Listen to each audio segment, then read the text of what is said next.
नमस्कार दोस्तों, question number हमारे पास है आज 27। ठीक है, तो क्वेश्चन है the energy difference between the 3p and 3s level in sodium is 2.1 electron volt.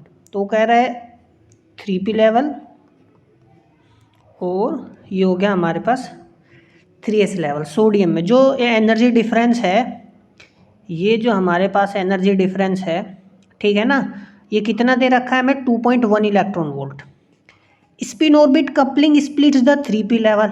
ये जो 3p लेवल है, इसको स्पिन ऑर्बिट कपलिंग स्प्लिट करती है, resulting in 2 emission lines differing by 6 angstrom. वो कह रहा है कि दो स्प्लिटिंग की वजह से ना 2 इमिशन लाइंस आती हैं। ठीक है, देखो पहले तो यही आ रही थी, मान लो ये लैम्डा है, अब 2 आ रही है जिनका डिफरेंस कितना है? 6 एंगस्ट्रोम। समझ में आई बात? तो मान लो ये हमारे पास लैम्डा 1 आ रहा है और ये हमारे पास लैम्डा 2 आ रहा है, 2 मिशन हो रहे हैं क्वेश्चन के हिसाब से। The splitting of the 3p level is approximately. वो कह रहे हैं जो 3p लेवल है ना, जो इसकी स्प्लिटिंग है ना, अप्रोक्सीमेटली कितनी है? 2 इलेक्ट्रॉन वोल्ट, 0.2 इलेक्ट्रॉन वोल्ट, ये हमें ऑप्शन दे रखा है। तो स्प्लिटिंग हमसे पूछने का मतलब है उसका ये एनर्जी डिफरेंस पूछ रहा है हमसे कितना है। समझ में आ गई बात? कोई डाउट है? तो देखो बहुत सिंपल क्वेश्चन है। सिंपल कैसे है? देखो ये हमें कितना दे रखा है एनर्जी डिफरेंस? 2.1 electron volt. समझ में आ गई बात? अब देखो एक चीज़ मैं बताता हूँ, एनर्जी हमारे पास क्या होती है? E is equal to H mu. ये हम कहते हैं म्यू इज इक्वल टू क्या होता है? सी अपॉन में लैम्डा। ठीक है, तो इसको एक चीज़ में आपको देखो, एच भी कॉन्स्टेंट, सी भी कॉन्स्टेंट हमारे पास। ठीक है ना, तो ये दोनों कॉन्स्टेंट है, तो एक चीज़ मैं आपको बता रहा हूँ, याद रखो।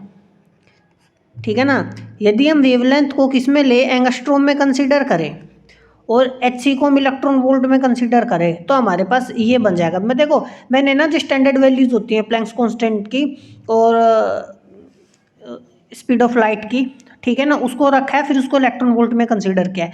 तो यदि आप यहाँ से स्टार्ट ना करके ना इस फॉर्म यहाँ से स्टार्ट कर, जब भी आपको एनर्जी इलेक्ट्रॉन वोल्ट में दे रखी है, तो बहुत ज़्यादा आसान होगा आपके लिए।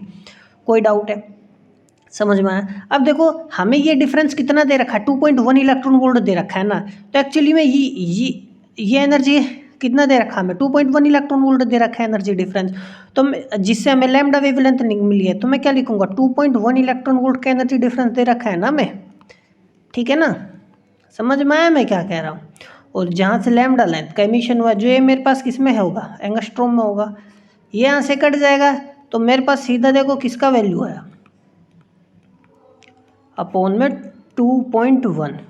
ये वेवलेंथ किस में आएगी? एंगस्ट्रोम में आएगी, ध्यान रखना इस बात का। ठीक है ना, तो ये चीज़ तो हो गई। अब क्वेश्चन लेकिन हमसे पूछ क्या रहा है? डेली पूछ रहा है। तो देखो हम यदि मैं इस एनर्जी डिफरेंस में से जो लैम्डा टू वेवलेंथ निकली है, इसमें से मैं यदि लैम्डा ये वाला एनर्जी डिफरेंस घटा दूँ इस एनर्जी डिफरेंस में से ना, इसमें से पूरे में से ये एनर्जी डिफरेंस घटा दूँ, तो यही तो आएगा मेरे पास। तो डेल ई हमारे पास आएगा कब? ठीक है ना, एच सी अपॉन में लैम्डा टू एनर्जी डिफरेंस में से एच सी अपॉन में लैम्डा 1 एनर्जी डिफरेंस, मतलब ये पूरा एनर्जी घटाने पे ही तो आएगा। समझ में आ रहा है मैं क्या कह रहा हूँ या नहीं आया?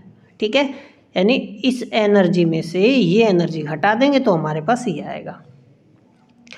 तो देखो यही हमसे पूछ रहा है, तो एच सी देखो मैंने क्या ले लिया? कॉमन। ये लैम्डा 1 माइनस लैम्डा 2 और ये लैम्डा 1 इंटू में लैम्डा। कोई डाउट है यहाँ पे? तो ये चीज़ आ गई हमारे पास। ठीक है, अब देखो वेवलेंथ में डिफरेंस हमें कितना दे रखा है? वेवलेंथ में डिफरेंस हमें दे रखा है ना, लाइन डिफरिंग बाय 6 एंगस्ट्रोम, है ना। तो लैम्डा 1 माइनस लैम्डा 2 हमें कितना दे रखा है? 6 एंगस्ट्रोम दे रखा है। ये 6 एंगस्ट्रोम हमें दे रखा है। ये मैंने यहाँ एच सी लिखा, ये लैम्डा 1 और ये लैम्डा 2। समझ में आ गई बात? कोई डाउट है?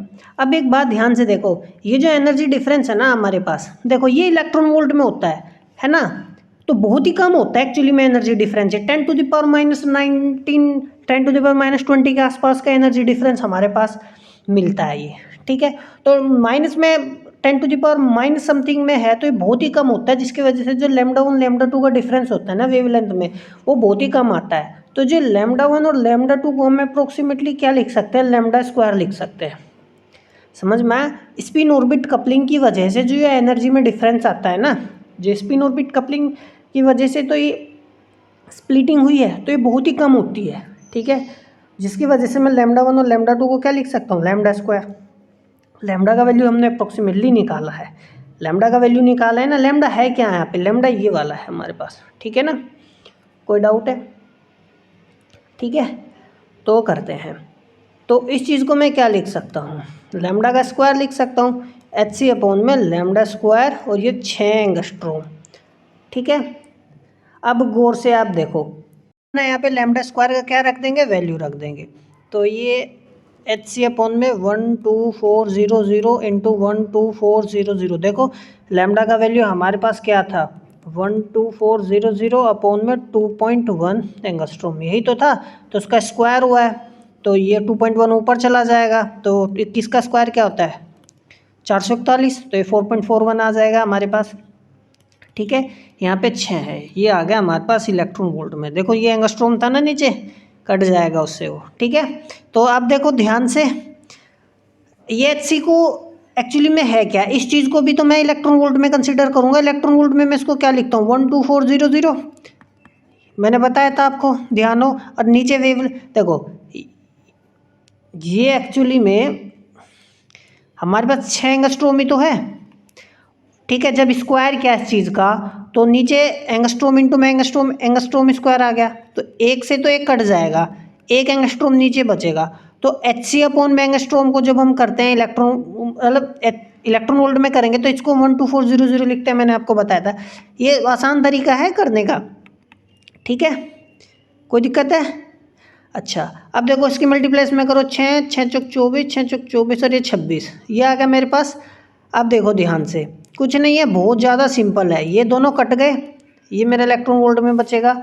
अब देखो ये लगभग क्या है, 2 गुना ही तो है इसके। और देखो ये मेरे पास, यदि मैं पॉइंट यहाँ से हटा लूँगा, नीचे कितना आ जाएगा, 2 आएगा, 2 जीरो तो ये आएगा, तो लगभग मेरे पास ये कितना आएगा, आप कैलकुलेट कर लेना कैलकुलेटर से, 0.02133, ठीक है। तो इलेक्ट्रॉन वोल्ट, तो इस चीज़ को मैं क्या लिख सकता हूँ, 1 2 3, तो यानी 2.133 मिली इलेक्ट्रॉन वोल्ट। समझ में आ गई बात, कोई डाउट है। अब हमारा आंसर क्या है, यही है, 2.1 मिली इलेक्ट्रॉन वोल्ट आया था, यानी 2 मिली इलेक्ट्रॉन वोल्ट हमारा क्या हो जाएगा आंसर। तो बहुत ज़्यादा सिंपल क्वेश्चन था, टफ बिल्कुल भी नहीं था, ठीक है। तो मिलते हैं अगले क्वेश्चन में, तब तक के लिए नमस्कार, पढ़ते रहिए।